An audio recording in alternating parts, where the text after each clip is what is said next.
Hello नमस्कार सखींनो, उज्ज्वलाच kitchen कट्ट्यामध्ये आपलं सर्वांचं स्वागत। हे पहा आपला घेवडा आहे, मी स्वच्छ असा धुवून घेतलेला आहे। डायरेक्ट असाच कढईत ठेवलेला आहे। आता त्याचं जरा पाणी आहे ते जरा सुकू द्यायचं असं हलवत राहायचंय।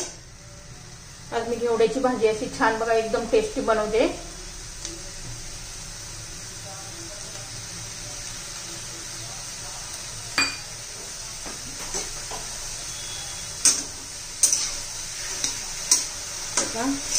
हलवून हलवून घ्यायचं म्हणजे त्यातलं पाणी जातं सुकून।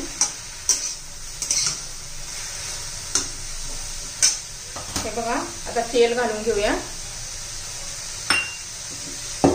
तेलामध्ये चांगलं फ्राय करून घ्यायचं आहे, चांगलं शिजून घ्यायचं आहे म्हणजे छान टेस्ट येते अशा पद्धतीने केल्यावर।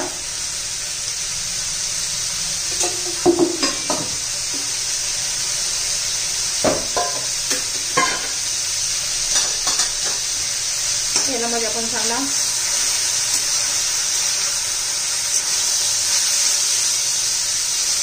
बघा 2 मिनिट झालेले आहेत।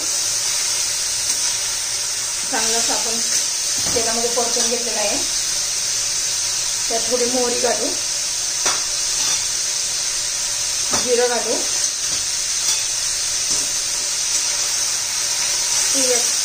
बरोबर परतून घ्यायचे आपल्याला चांगलं। तर जिरी मोहरी पण आपण चांगल्या याच्या बरोबर परतून घेतलेलं आहे। असं तेलात भाजी परतली ना तर खूप छान भाजीचं पण टेस्ट येते, पण मग परतताना खूप छान वास येतो। आता आपण मसाले घालून घेऊया। माझा एक चमचा मसाला माझा होममेड मसाला आहे। थोडीशी मिरची पावडर, हळद पावडर, धना पावडर,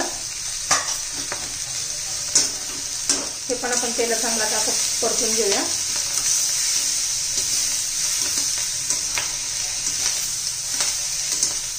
झटपट होणारी रेसिपी आहे, डब्याला म्हटलं तरी सकाळी सकाळी पटकन करू शकतो आपण। आता चवीनुसार मीठ घालू,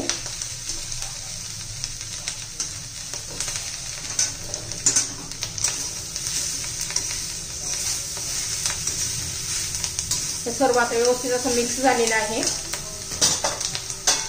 आता पाणी घालून घेऊया।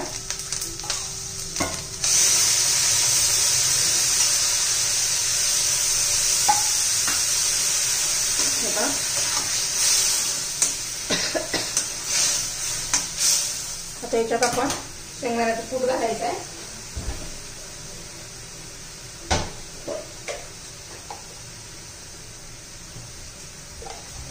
2 चमचे शेंगदाण्याचं कूट घालून घ्यायचं आहे।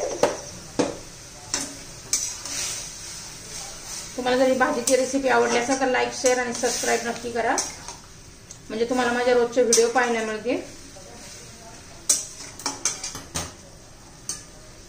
आता आपण झाकण ठेवू आणि मध्यम गॅस करून 5 मिनिटात भाजी तयार होईल।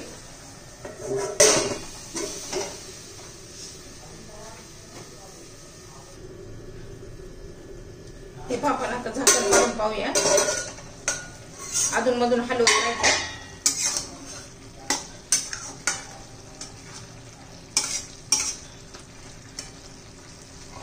अजून झालेली नाहीये, अजून 2-3 मिनिटं तरी लागतील। हे पहा आपली भाजी झालेली आहे, घेवड्याची सुक्की भाजी तयार। मी केली या पद्धतीने एकदा करून पहा, भाकरी चपाती बरोबर खूप छान लागते।